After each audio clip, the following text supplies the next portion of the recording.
لا نعطي التتراسيكلين مع الأدوية الآتية. tetracycline antibiotics are generally not combined with bactericidal antibiotics. أنا في قاعدة عامة بتقول إن ممنوع استخدام البكتيريسايدال مع بكتيريوستاتيك.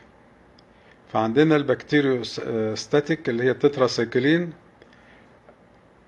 ممنوع ان انا استخدمها مع بكتيريسايدال اللي هي زي البنسلين والامينو جلوكوزايدز والسيفالوسبرين، لا يمكن الجمع بينهم.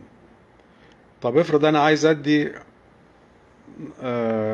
تتراسيكلين وعايز ادي بنسلين، ينفع؟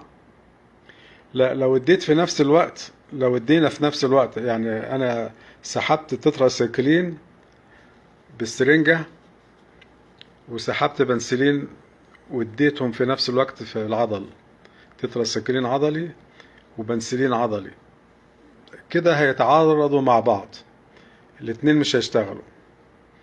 لكن لو مضطر ان انا ادي بعد ساعتين، لو عايز ادي مجموعة الامينو جلوكوزايد مع التتراسيكلين يبقى فرق بينهم على الاقل ساعتين. لو عايز ادي مجموعة التتراسيكلين مع البنسلين والسيفالوسبرين يبقى بقى اقل حاجة ساعتين بينهم في الوقت.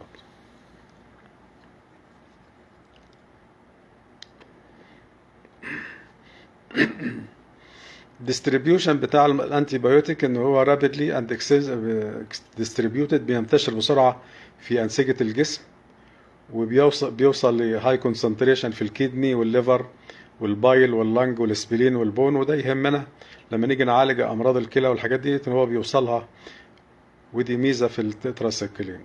لكنه ما بيعديش البلاد برين بارير ولا الاسيتيك فلويد ولا البروستاتيك فلويد، ولما يجي يحصل له اكسكريشن بيخرج عن طريق الكلية معظمه وعن طريق الجاسترو انتستينال تراكت، بيلاري اند يورينري اكسكريشن.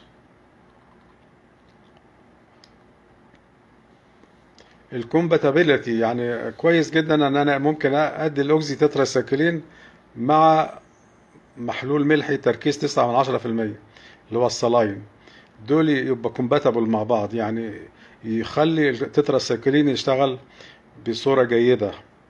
ان انا اديه مثلا، ممكن لو انا عندي حيوان وخايف اديه، طبعا زي ما هنقول بعد كده، ان انا ادي تتراسيكلين في الوريد على طول كده وبسرعة ممكن يموت الحيوان، خاصة في الخيول. فممكن احطه على محلول ملحي، واخففه يعني بمحلول ملحي. في الحالة دي هو الصوديوم كلورايد هنا كومباتبل. احنا قلنا قبل كده ان لو اديناه مع كالسيوم او اديناه مع ايرن او اي حاجة بيحصل له كيليشن، بيبطل مفعوله، لكنه هو ينشط ويبقى كويس لو اديته مع صوديوم كلورايد 9/10%. يعني هسحب مثلا 10 سم تتراسيكلين، ممكن احطهم عليه 10 سم تانيين صوديوم كلورايد 9/10%، واديهم وريدي ببطء. تمام يا جماعة؟ ملحوظة جايز بعضكم مش بياخد باله منها، ان كل الزجاجات او الجوارير بتاعة التتراسيكلين يبقى لونها بني. ليه بقى لونها بني؟ لان الدواء ده لو تعرض للشمس او اتحط في زجاجة يعني بتسمح بأشعة الشمس انها تدخل بيفسد، ولازم يتحط في درجة حرارة 15 ل 30 درجة مئوية، اللي هي يعني ايه، ولو اتحط في الفريزر يبوظ، ويحفظ بعيد عن الزجاج. يعني كنت ساعات ادخل مزارع غنم ومزارع بقر، الاقي الدكاترة حاطين الاوكسي تتراسيكلين في الدواليب كده في الشمس، فطبعا ده بيبوظ الدواء، ولازم يبقى موجود في زجاجات غامقة. ايه الاثار الجانبية بتاعته؟ لو اديناه عن طريق الفم ممكن يعمل جاسترو انتستينال ابسيت، ممكن يعني يعمل شوية تقرحات في المعدة، ولذلك دايما نديه مع مضاد الحموضة، خاصة في الكلاب والقطط والإنسان. وكمان بيموت البكتيريا النافعة في الأمعاء، فممكن تنشط بكتيريا تانية خاصة زي الكوليستريديا والسودوموناس والكلاميديا، نتيجة اللي بيسموها البكتيريا الانتهازية، نتيجة ان عمال ادي مضادات حيوية كتير عن طريق الفم، فبيموت البكتيريا النافعة، ويؤدي الى نشاط بكتيريا انتهازية تبقى خطر على الجسم. من عيوبه ان هو ممكن يعمل abnormalities في البون. حالات كتيرة هنا في السعودية بيبعتها لي الدكاترة على حيران مولودة وعندها أعراض زي الريكتس كده، يعني عظامها متنية أو مش قادرة تمشي. فنتيجة لكثرة استخدام المربين والدكاترة طبعا إعطاء الأوكزي تتراسيكلين عن طريق العضل أو الوريد للأمهات الحوامل، فبيجي المضاد الحيوي يعدي البلاسينتا ويدخل ويعمل ديستربنس في تكوين الكالسيوم في العظام، فتنزل الحيوانات عندها تشوهات في العظام. نقعد ندي دواء للريكتس ودواء للبتاع، ما فيش فايدة. وحتى هنا بيسموا الدواء ده بيسموه الشامل، يعني عندهم زي ما قلنا قبل كده في دواء اسمه حبيب الطليان.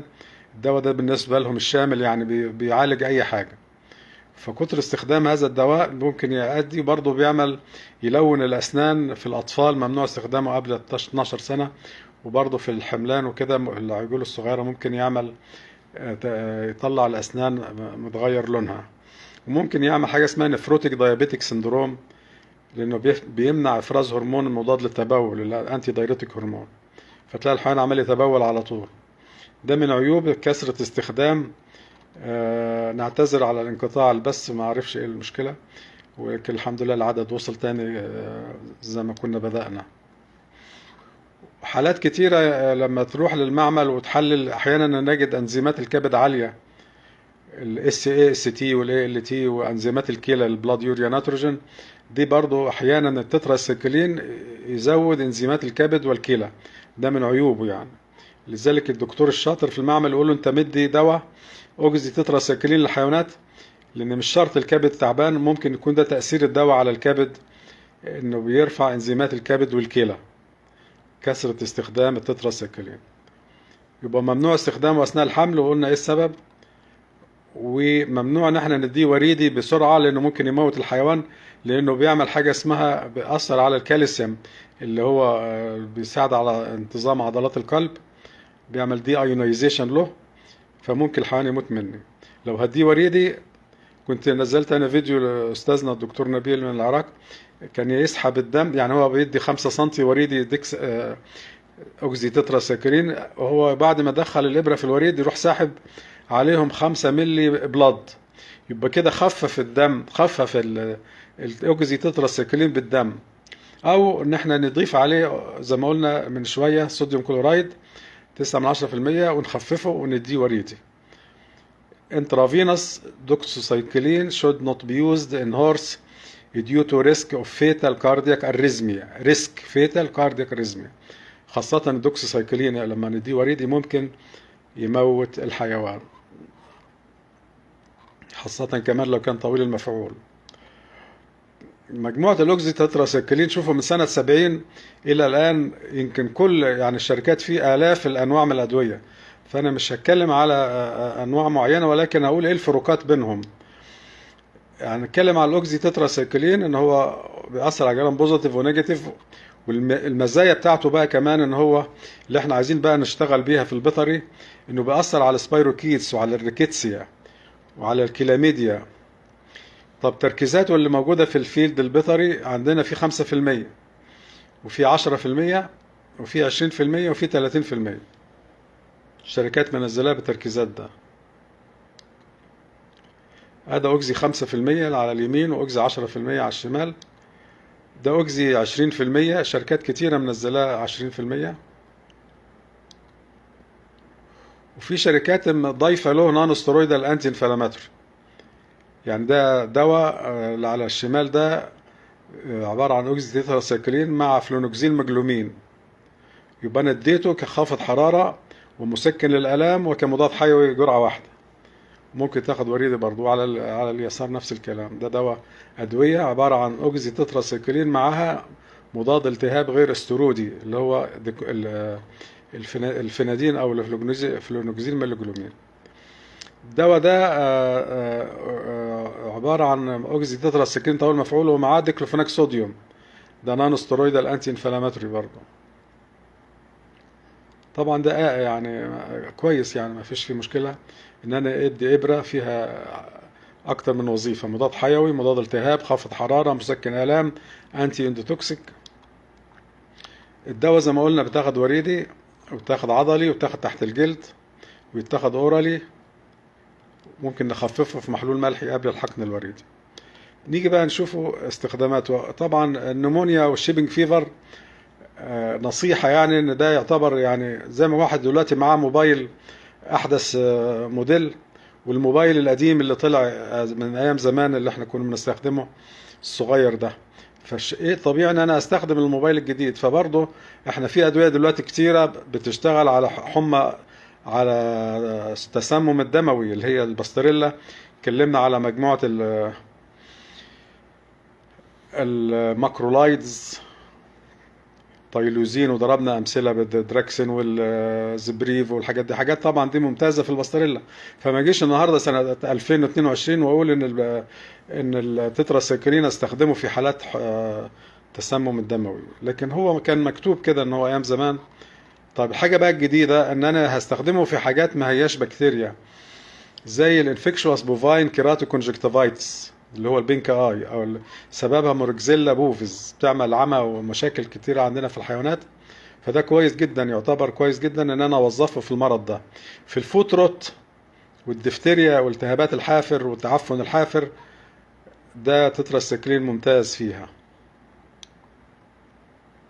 النزلات المعوية اللي سببها ايكولاي ليبتوسبايرا، الجروح والالتهابات الضرع والالتهابات الرحمي، ممكن احطه لوكال في الرحم ترميسين تابلت، وممكن اديه حقن. لكن برضو اقول ان هو ده ما يعتبرش رقم واحد لا في التهابات الضرع ولا في التهابات الرحم. اتكلمنا احنا على مجموعة البيتا لاكتام، الثيرد جنريشن، 54 اكسيد، والحاجات دي ممتازة جدا كبدائل للتتراسيكلين في التهابات الضرع والاسبوع اللي فات عملنا جدول التهابات الجهاز البولي، الجنتاميسين والسلفا مع ترايميثوبريم وكده. فده ايه يعني، انا مش هنوظفه في البكتيريا قوي قد ما انا بوظفه على الحاجات اللي هي زي الايه، الريكيتسيا والمايكوبلازما والكلاميديا والكيو فيفر. خلي بالكم الحاجات دي كلها بتعمل عندنا بتعمل اجهاض في الاغنام. كيو فيفر بتعمل اجهاض، والكلاميديا بتعمل اجهاض، والريكيتسيا والتوكسوبلازما. تخيل بقى ان التتراسيكلين تشتغل على الحاجات دي كلها. فدي مهمة جدا جدا. ده اهم حاجة في المحاضرة اللي انا عايز اوصلها لحضراتكم، ان احنا نركز على استخدام مجموعة التتراسيكلين في هذه الامراض العنيدة التي تسبب اجهاضات. وكمان البلاد بارازايت، طفيلات الدم، الانابلازما والسيليريا، وهنقولها بالتفصيل دلوقتي. وفي نوع من النماتود اللي هي الفيلاريا، بس ده موجود في الكلاب والقطط، ممكن يبقى الفيلاريا دي معاها بكتيريا، فالدواء ده يموت البكتيريا على الفيلاريا، فالفيلاريا تموت. معلومات طبعا جديدة بنقولها النهاردة، نتمنى ان انتم تستفيدوا منها. هنيجي بقى نذكر الامراض كده باختصار. طفيلات الدم. طفيلات الدم عندنا السيليريا، التهاب في الغدد الليمفاوية ودموع في العينين وحمرار وكورنيال اوباسيتي وحرارة فوق ال40. حيوان ما بياكلش بيحصل له انيميا شديده لتكسير كرة الدم وبيموت. البوبر فاكون ده اللي هو عندنا زي البيوتاليكس وبيوتوكس والحاجات اللي في مصر منها ادويه تانية، ده بنستخدمه مع الاوكزي تتراسيكلين، الاثنين مع بعض. تمام يا جماعه. في السيليريا والاوكزي ندي جرعه 20% ونكررها بعد 48 ساعه. وبرده الدواء اللي هو البوبافاركون ده بنديه ونكرره بعد 48 ساعه في الحالات الشديدة. هذا الدواء زي البوبافاركون اللي هو أدوية السيليريا. الأنابلازما بقى، واللي أنا عايز أقوله معلومات جديدة يمكن أنا يعني أول مرة أعرفها النهاردة. طبعا الأنابلازما هي بنحطها بلاد بارازايت، لكن هي بكتيريا مقرفة جدا، ولما الحيوان يصاب بيها يقعد مصاب بيها طول حياته حتى بعد ما يتعالج، ويبقى مصدر للعدوى. والانابلازما دي بتعمل انيميا جدا جدا، بيموت الحيوان من انيميا، بيبقى عنده فقر دم ومحتاج نقل دم. ولو موجود في المزرعه شويه بقر عندهم انابلازما هيصيبوا الحيوانات الاخرى. فده مرض عالمي خطير، جرثومه بيسموه بكتيريا جرام نيجاتيف. وبفضل الله التتراسيكلين خاصه الدوكسي سايكلين بيجيب نتيجه كويسه جدا، او الاوكزي طويل المفعول. مع الايميدوكارب، بنتكلم على علاج الانابلازما. والجرعه هنا مهمه جدا ان تتحسب كويس جدا، 5 مللي جرام للكيلو. ان شاء الله في محاضره نتمنى ان شاء الله تحضروها، تبقى الاسبوع الجاي ولا اللي بعديه، ازاي نحسب جرعه الدواء. يعني لو هي مديها لي بالملي جرام، ازاي اطلعها بالملي، ان اسحب كام ده من الازازه واديها للحيوان لو هو مديها لي بالملي جرام مش مديني الجرعه بالملي. هنعمل لها محاضره خصوصا. وهنا ضروري جدا جدا ان انا نعمل نقل دم في الانابلازما، رغم ان مفيش هيموجلوبين يوريا زي البابيزيا، لكن ديت اخطر من البابيزيا، يعني كسر كرات الدم الحمراء، الحيوان بيقعد فتره طويله في مصاب. فادي له اوكزي تتراسايكلين طويل المفعول مع الايميدوكارب مع نقل دم. طبعا لو في اسئله تجهزوها. يا دكتور بلال، هتكلم على اللوكال تريتمنت دلوقتي بتاع المحاضرة، يمكن هتطول معايا شوية، لكن إن شاء الله التتراسايكلين له استخدامات كتيرة جدا. لكن أنا تركيزي مهم قوي إن أنا مش هوظفه لعلاج الالتهاب الضرع ولا الالتهاب الرحمي ولا النمونيا ولا تسمم دموي ولا تسمم معوي، لكن أنا أوظفه في الحاجات اللي أنا بقول على دي، طفيليات الدم، أنابلازما والسايليريا وليس البابيزيا، عشان ما حدش يجي يقول انت بنعالج بابيزيا بالتتراسايكلين. لا، انابلازما والسايليريا مع العلاج المساعد الاساسي ايميدوكارب اللي هو زي الايميزول مثلا في الانابلازما، ومع البيوتاليكس او البيوتوكس او البوبرا فوكون اللي احنا قلنا عليه من شويه. الحاجه الجميله لو عندي اصابه انابلازما في المزرعه، ممكن ان انا اجي في مثلا موسم الصيف اللي هو دايما بينتقل فيه امراض طفيليات الدم، فادي الحيوانات كلها جرعه كل 30 يوم، جرعه طويل مفعول كوقايه. الشهر مثلا عندنا احنا في شهر دلوقتي 5، هدي في شهر 5 و6 و7 و8. وبعدين الانابلازما هنا كلكم فاكرين ان هي بتنتقل عن طريق الأوراد، لكن الانابلازما 90% منها بينتقل عن طريق الذباب الماص في حيوانات المزرعه. الذبابه تلاقيها كبيره كده، الطبانس والانواع كده، هي دي اللي بتنقل الانابلازما. لكن وجدوا ان برضو ممكن ينتقل عن طريق الايه الأوراد اللي هو التك. لكن البابيزيا والسايليريا اساسي أوراد، لكن الانابلازما اساسي الذباب الايه الحظائر. فبنيجي نحقن الحيوانات كوقايه جرعه طويل مفعول يومي كل شهر مره طوال موسم الصيف. علاج الميكوبلازما واتكلمنا عنها دي في المحاضره اللي فاتت. بندي اوكزي تتراسايكلين مع تايلوزين. تايلوزين ده ضمن عيله الماكرولايدز اللي هي منها الزكتران والزبريفو ودراكسين والحاجات دي، ومنهم التايلوزين. فالتايلوزين هنا يعتبر كويس جدا لعلاج الميكوبلازما، وكمان مع الاوكزي تتراسايكلين. ما نديش الاوكزي لوحده، الاوكزي لوحده لعلاج الميكوبلازما مش هيجيب نتيجه، نديه مع التايلوزين. تمام يا جماعه؟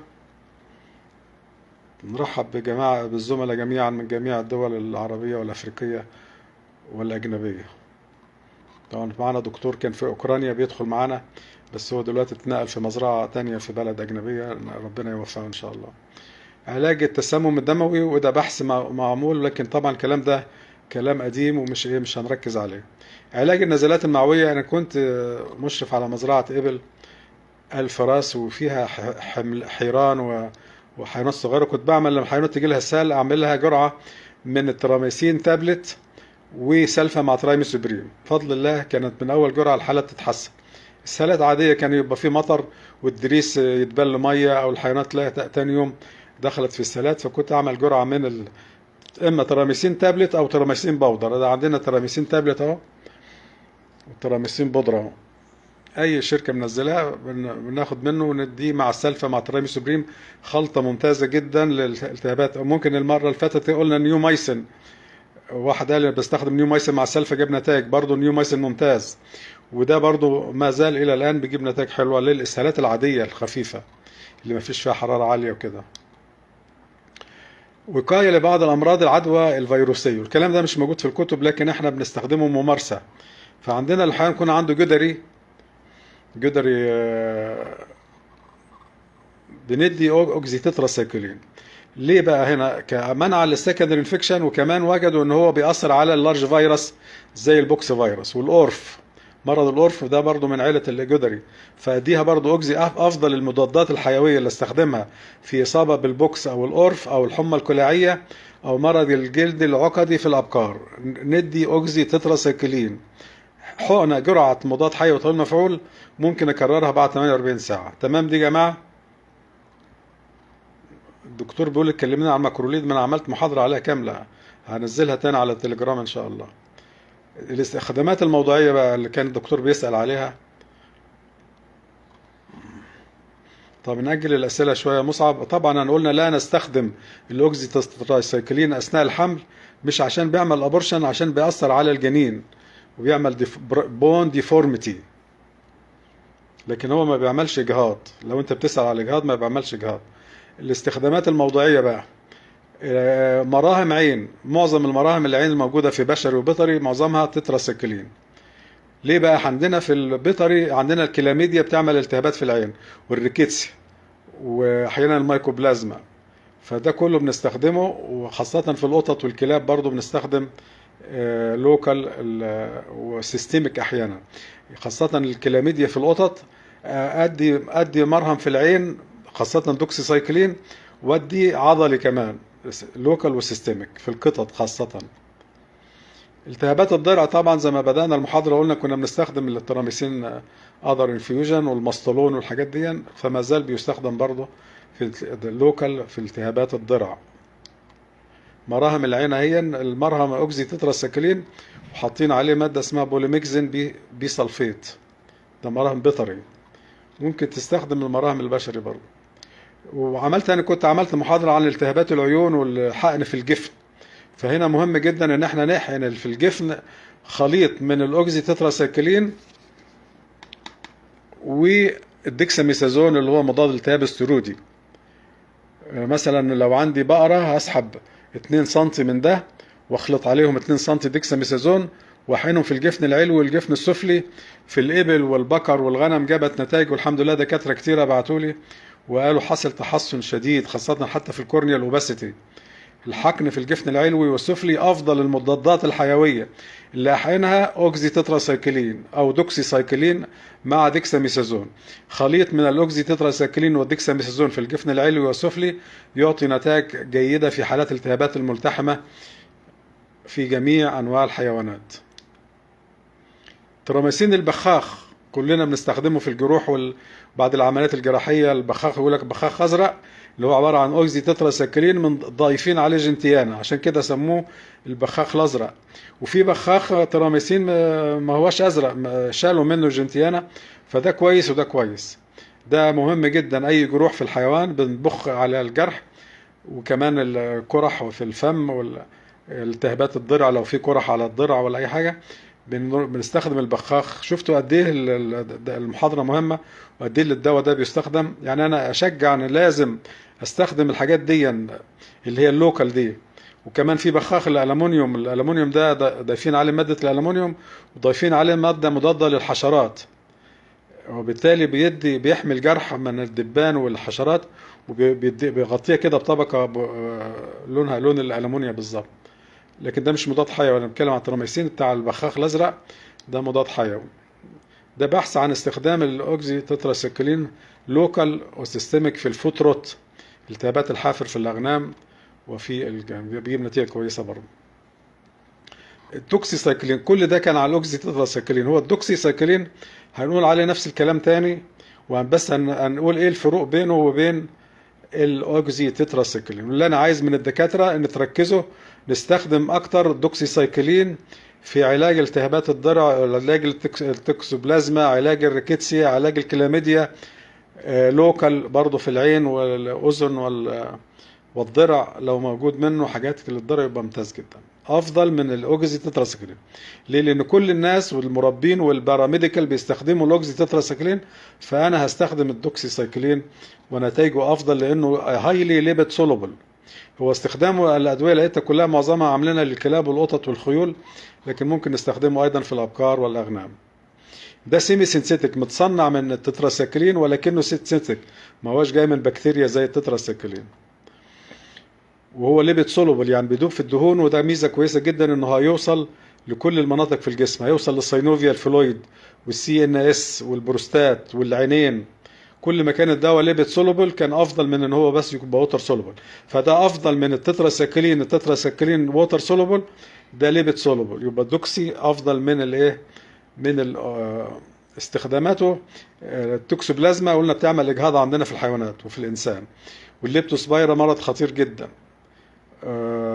في مرض اسمه روكي ماونتين سبوتد فيفر، وفي المايكوبلازما، وفي اللايم ديسيز. وفي دي الامراض دي بتيجي للكلاب والقطط اكتر، وكمان للايه للابل. استخداماته في القطط والكلاب دي اورالي بقى، دي كبسولات اورالي.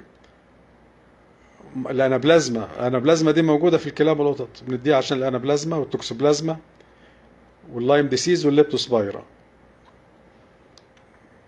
والخيول برضو بنستخدمه، برضو الخيل بيجي لها انابلازما. فده دواء رقم 1 الدوكسيسايكلين لعلاج الانابلازما. تمام يا جماعه؟ الدكتور قال ماده البيرميثين، بايريميثرين، ده اللي مضافه على البخاخ الازرق، لا على ماده، على الالومنيوم، اللي هي دي مضاده للحشرات. صح يا دكتور؟ اللي هو الالومنيوم، البخاخ الالومنيوم، بعد ما بخ بالتراميسين او الالاميسين على الجرح، اروح بخخ عليه بالالومنيوم. الالومنيوم عليه ماده مضاده للحشرات اسمها البايري ميثرين. دوكسي سايكلين اهوت 10% منه، انا ما لقيتش منه طويل مفعول. لو حد لقاه منه طويل مفعول زي الاوكزي يقول لنا، ويقول لي اسم الدواء ايه. لكن انا اتصلت بالصيدليات البيطريه فلقيته دوكسي سايكلين 10%. فده بقى مش هنديه جرعه واحده، ده هنديه يوميا 5 ايام 7 ايام. في حاله التوكسوبلازما ممكن نقعد نديه لمده اسبوعين. في الكلاميديا ممكن نديه 10 ايام، لان مرض خطير. كل موسم تلاقي الحيوانات يحصل لها اجهاض. بيجي لي اسئله كتيره عن مشاكل الاجهاض، وقلت ان شاء الله نعمل محاضرات على الاجهاض. الكلاميديا بتعمل اجهاض، والتوكسوبلازما بتعمل اجهاض، الليبتوسبايرا ممكن تعمل اجهاض. كل ده الدوكسيسايكلين ان شاء الله يبقى الدواء السحر بالنسبه لهم. في منه دوكسيسايكلين باودر بيستخدموه في الدواجن وبرضه في الحيوانات الصغيرة. فده ايه، النزلات المعوية كويس جدا. ومنه تابلت، انواع كتيرة دوكسيسايكلين تابلت بتستخدم في القطط والكلاب، ومنه باودر. طيب ملخص بقى للمحاضرة بتاعت النهاردة. بعد كده جهزوا بقى الأسئلة، لأن الأسئلة بتفتح مواضيع إن شاء الله مهمة جدا. صلوا على رسول الله عليه الصلاة والسلام. مجموعة التتراسايكلين هي مضادات حيوية واسعة المدى، يعني بكتيريو ستاتيك، تؤثر على البكتيريا السالبة والموجبة عن طريق تثبيط نشاطها. برود سبيكترم بكتيريو ستاتيك. هذه المجموعة لها تأثير جيد جدا على الريكيتسيا والكلاميديا والميكوبلازما والحمى المجهولة وطفيلات الدم اللي هي الانابلازما والسيليريا، والالتهاب الرئوي اللي هي الباستريلا او التسمم الدموي، والتهاب الملتحم القرن البقري اللي هو بالانجليزي اللي هو اسمه اللهم صل على، اللي هي الموركزيلا. الواحد كتب بالعربي ونسي الانجليزي، نكتب بالانجليزي نسي العربي. بعد كده تعفن القدم والدفتيريا، ده علاج مهم جدا ان نستخدم فيه. نزلات المعوية في المواليد حديثة الولادة، التهاب الذرة، التهاب الرحم. موضوعي لعلاج التهابات العين والجلد والجروح. يفضل استخدام مركب الدوكساسايكلين، يعطي نتائج أفضل لأنه يذوب في الدهون وسريع الامتصاص، وخاصة في الميكوبلازما والريكيتسيا والأنابلازما والبروسيلا والتوكسوبلازما.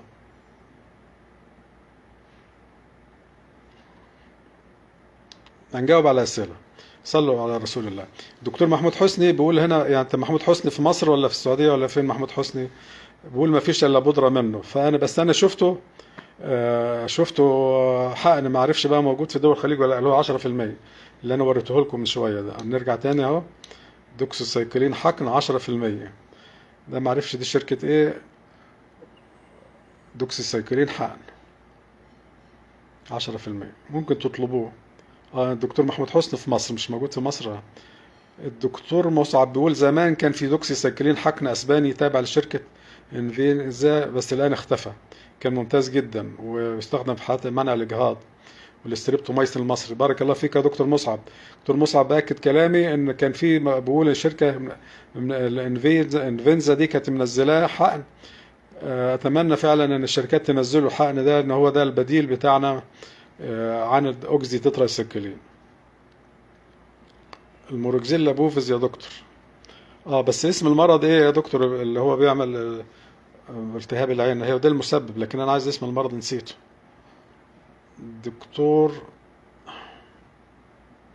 الدكتور مصعب بيسأل هل الاوكزي تترس كان هيأثر على الحمل؟ قلنا ما بيعملش اجهاض، لكن بيعمل تشوهات في الجنين. الدكتور مين هيسأل تاني؟ يفضل استخدام دكتور محمد أسايا بيقول يفضل استخدام الدوكسي باودر في المية. ممتاز. ويفضل إضافة بي كومبلكس لمنع أي مشاكل ميكروفلورا. بارك الله فيك يا دكتور محمد، أو أيد كلامك إن هو استخدامه في المية بيجيب نتائج كويسة جدا، خاصة في قطعان الأغنام والحاجات دي. بس لازم تضبط الجرعة مظبوط، وإن شاء الله هنبقى نتكلم على إزاي نظبط الجرعة. اسمه البينك آي. بارك الله فيك يا دكتور مصعب.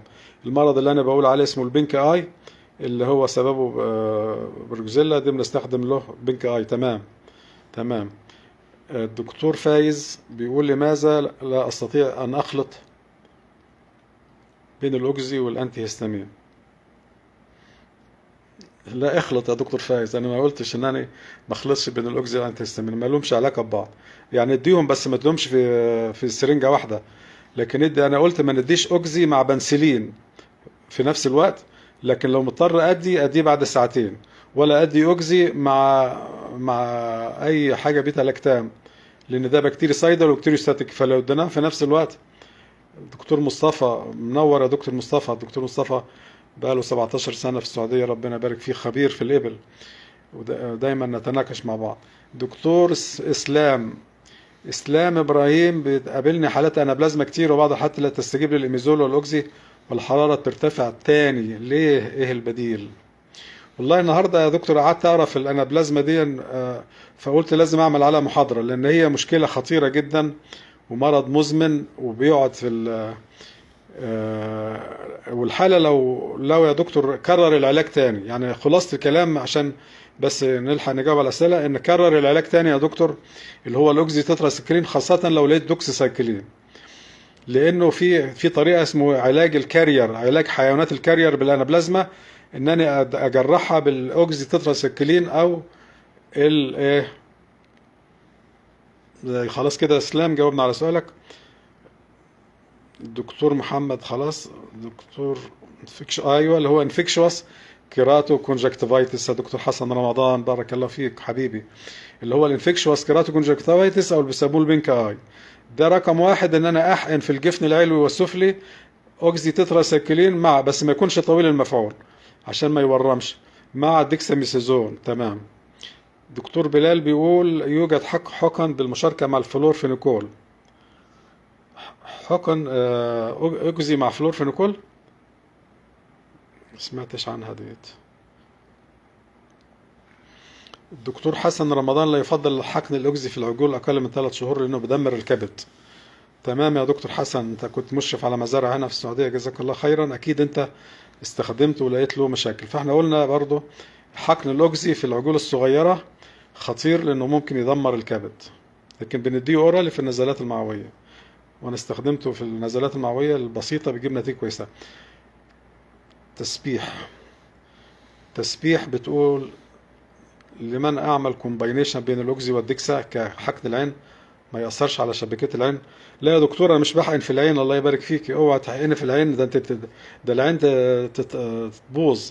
ده انا بمسك الجفن العلوي اللي هو بيغطي العين، الجفن العلوي والسفلي، واقلبه كده واروح حقن في الجفن نفسه، ما ليش علاقه خالص بالعين ولا بشبكات العين.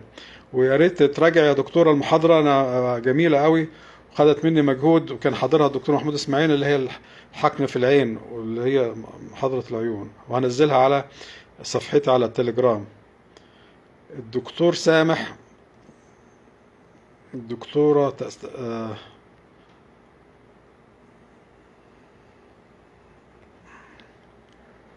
الدكتور فايز بيقول لو تعمل محاضرة عن صلاحية الأدوية وخاصة الأنتي بايوتيك هل تتأثر بعد الصلاة؟ تمام، أنا نزلت عليها تعليق النهاردة أو امبارح على كان الدكتور سألني على الأدوية منتهية الصلاحية، وفيها خلاف كبير، وفي كلام ان فيها مفعولها بيقعد، خاصة الأدوية البودرة الحقن والأورالي، ولكن إن شاء الله لو كده نبقى نتكلم عليها إن شاء الله.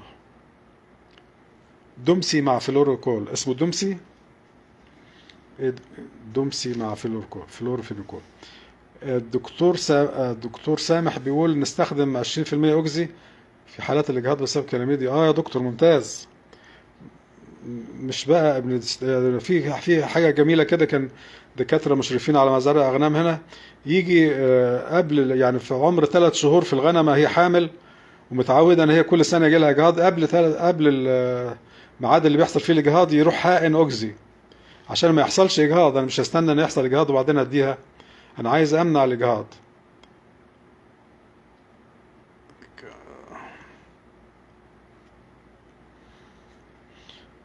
طيب حاضر يا دكتور، شكرا لك جدا، معلومات مهمة ومفيدة. أنا دكتور تسابيح من السودان، مقيمة في الإمارات. ربنا يوفقك يا دكتورة تسابيح، واسم جميل يعني، انت بتسبح ربنا كتير إن شاء الله. الدكتور مصطفى منورنا أبو نورة. حقن الأوكسي في الخيول والحمير يجب أن يكون في حالات الضرورة لأنه يعمل التهاب في العضلات. ده في العضل يا دكتور. حل الدكتور مصطفى أستاذ في معامل البحوث. لو ادينا فعلا جرعة كبيرة من الأوكسي تترا السكلين، يعني أنا مثلا بدي ملي للعشرة أو 10 للمية، وعندي حصان 500 كيلو، يعني هديله 50 ملي.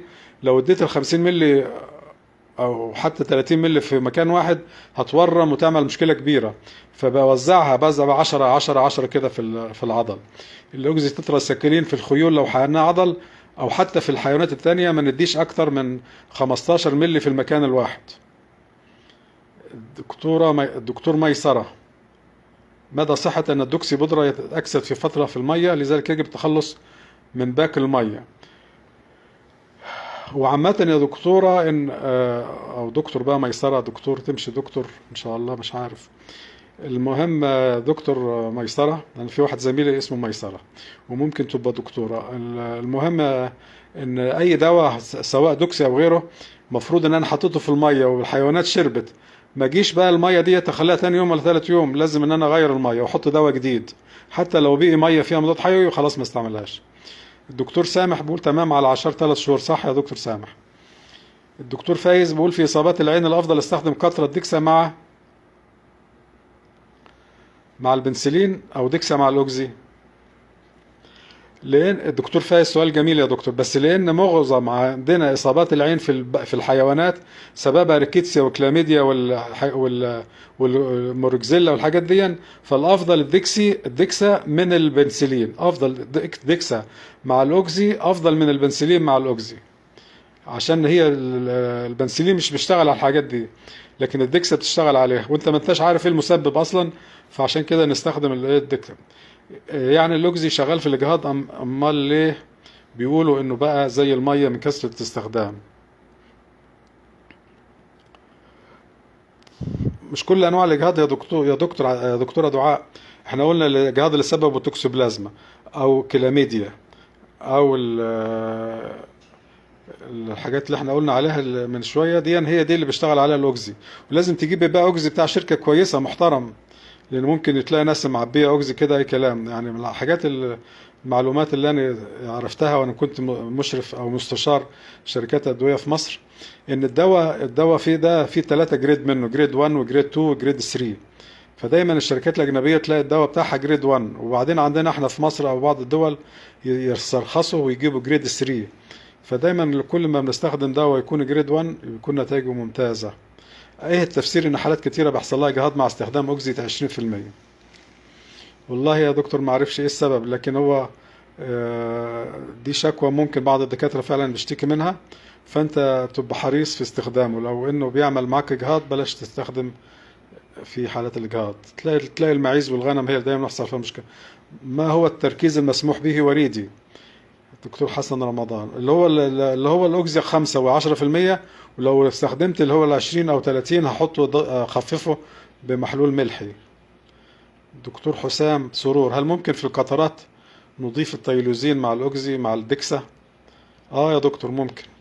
يخليها بقى قد بعض، يعني لو استخدمت 1 1 1 او 2 2 2. دكتور مصطفى، ممكن نكتفي بالاوكسي في علاج الانابلازما؟ لا يا دكتور، لا يا دكتور، الله يبارك فيك. سؤال مهم جدا. لا يمكن، انا قلتها في المحاضرة، لا نكتفي بالعلاج الانابلازما والسيليريا بالاوكسي تتراسيكلين، لازم ندي معاه ايه يا جماعة، ولكن ممكن ندي الاوكسي كوقاية في الانابلازما، كوقاية وكعلاج لوحده في الكارير. انا نزلت النهارده يا دكتور مصطفى على التليجرام بحث جميل قوي عن الانابلازما في الابقار، ومن المعلومه اللي انا بقولها النهارده دي انه بيستخدم الاوكسي تتراسيكلين لعلاج الكارير عشان ما يعدوش الحيوانات التانية، واديه كوقايه كل شهر في موسم الصيف. لكن لو الحاله ظهر عليها الاعراض بقى واضحه والحراره عاليه وانيميا وكده، استخدم معاها الايميزول او الايميدوكارب. دكتور مالك الشروقي، مرحب بك يا دكتور مالك. في حالة الموركزيلا هل يفضل اعطاء لوكال وسيستميك مع حقن الجفن؟ مع حقن الجفن اللوكال وسيستميك، يا دكتور يفضل ان انا ادي الاثنين مع بعض، زي خاصة لو كان بينك اي. البينك اي اللي هو ده يفضل ان انا ادي الاثنين مع بعض، ما اكتفيش باللوكال بس. لكن لو التهاب عين عادي يا دكتور بسيط والحيوان بياكل ومفيش سيستميك رياكشن، ممكن اكتفي باللوكال بس. حسن رمضان، تتراسيكلين له انتي انفلاماتوري افكت؟ والله انا لسه قاري بحث يا دكتور دلوقتي، يمكن قبل المحاضره ب5 دقايق، بحث عامله لحاجه تشرف 3 دكاتره مصريين وخد يعني تارجت عالمي. قالوا ان هو ضاف 3 مضادات حيويه من مجموعه التتراسيكلين، اللي هو الاوكسي تتراسيكلين والدوكسي سايكلين، والدواء الثالث اللي انا قلته في بدايه المحاضره. وجدوا ان هم له تأثير مسكن للألم زي الافيون بالظبط، زي الاوبيوم، وخاصة الناس اللي عندها التهاب في الاعصاب. فالبحث ده انا هنزله على التليجرام النهارده ان شاء الله. 3 ادوية. ممكن سؤال جميل يا دكتور حسن رمضان، واضح ان انت بتقرأ، والمعلومة دي انا برضو اول مرة اعرفها النهارده، اللي هي 3 ادوية من مجموعة التتراسيكلين بيتاخدهم، بيبقى مسكن شديد للألم يعادل حقنة الافيون اللي بياخدوها، اللي هي الاوبيوم ده، اللي هو ربنا حفظنا للناس اللي عندهم سرطان والحاجات دي. البلال، ما رأيك في مشاركة الأوكسي عضل مع التلميكوزين تحت الجلد بدل التيلوزين مع الأوكسي؟ مشاركة الأوكسي عضل مع التلميكوزين، تمام يا دكتور. تلميكوزين أخو التيلوزين من الرضاعة، مفيش فرق خالص، الاثنين اخوات بعض. تاخد التلميكوزين بارك الله فيك، تاخد التيلوزين بارك الله فيك. ما اقدرش اقول لك حاجة يعني، انا لا اتحيز لشركة ولا حاجة، الاثنين اخوات يعني. الدكتور فايز بيقول في الإصابات التنفسية دايما بنعمل كومباوند بين التيلوزين والأوكسي والايفرمكتين. التيلوزين والأوكسي تمام، انا قلت في حالة الميكوبلازما اللي هي ممكن يكون سببها ريسبيراتوري، تيلوزين مع الأوكسي ممتاز جدا. انت بتدي ايفرمكتين كوقاية خوفا ان يكون عند الحيوان عنده لانج ويرم كده، فما فيش يضر، بس ما تحطش ال3 مع بعض، يعني ادي ده حقنة وده حقنة وده حقنة.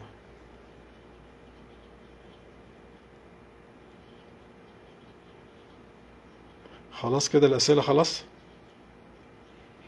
والأسئلة النهاردة مشاركة جميلة جدا، والعدد بسم الله ما شاء الله ممتاز، وإن شاء الله المحاضرة تكون استفدتوا منها. أنا هنزلها على طول دلوقتي على صفحتي على التليجرام، المحاضرة باوربوينت، المحاضرتين بقى لأنه المحاضرة اتقطعت، هنزلهم بحيث تسمعوهم وتستفادوا منهم. جزاكم الله خيرا، بارك الله فيكم، والسلام عليكم ورحمة الله وبركاته.